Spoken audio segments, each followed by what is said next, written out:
আসসালামু আলাইকুম ওরহমতুল্লাহি ওবরাকাতুহ। সবাই কেমন আছেন? যে যেখান থেকে আমার এই ভিডিও দেখছেন সবাইকে জানাই আন্তরিক শুভেচ্ছা ও মোবারকবাদ। আমরা যদি এই সমস্ত দিনী আলোচনাগুলোর মাধ্যমে উপকৃত হয়ে থাকি তাহলে আমরা অবশ্যই জানাবো।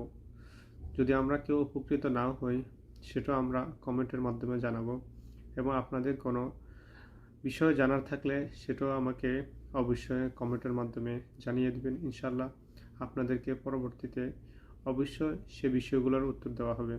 ওমা তৌফিক ইল্লা বিল্লাহ।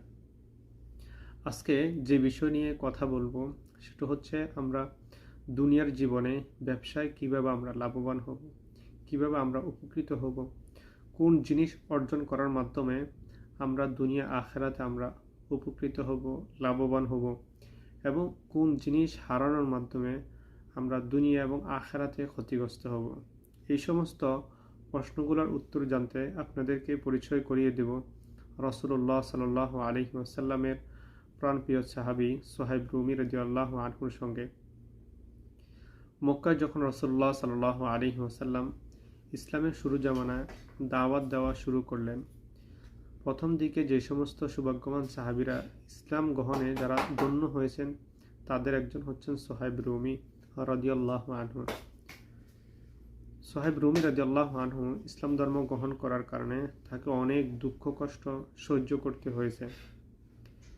রবিউল আউয়ালের মাঝামাঝি সময়ের কথা, রাসূলুল্লাহ সাল্লাল্লাহু আলাইহি ওয়াসাল্লাম তখনও মক্কা থেকে হিজরত করে মদিনায় প্রবেশ করেননি। প্রতিমধ্যে তিনি কুবায় অবস্থান করলেন। সুহাইব রুমি রাদিয়াল্লাহু আনহু তিনি হিজরত করার জন্য সিদ্ধান্ত গ্রহণ করলেন। কাফেরদের একটি দল তিনার হিজরতের কথা জানতে পেরে তিনার পিছু ধাওয়া করলেন।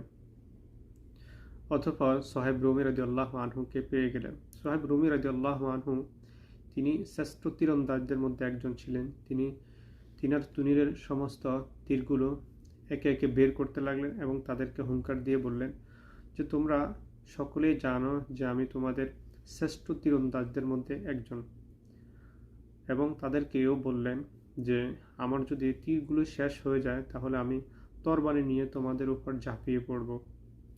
তখন তাদেরকে তিনি বলতে লাগলেন, তখন তারা হযরত সুহাইব রুমিকে লক্ষ্য করে বলতেছে, হে সুহাইব রুমি, তুমি মক্কায় খালি হাতে এসেছ, আজকে তুমি অনেক সম্পদের মালিক হয়েছ, তুমি তোমার জীবন এবং সম্পদ নিয়ে তুমি পালিয়ে যেতে চাচ্ছ, এটা কিছুতেই সম্ভব না। সুহাইব রুমি রাদিয়াল্লাহু আনহু তাদেরকে লক্ষ্য করে বলছেন যে আমি যদি তোমাদেরকে আমার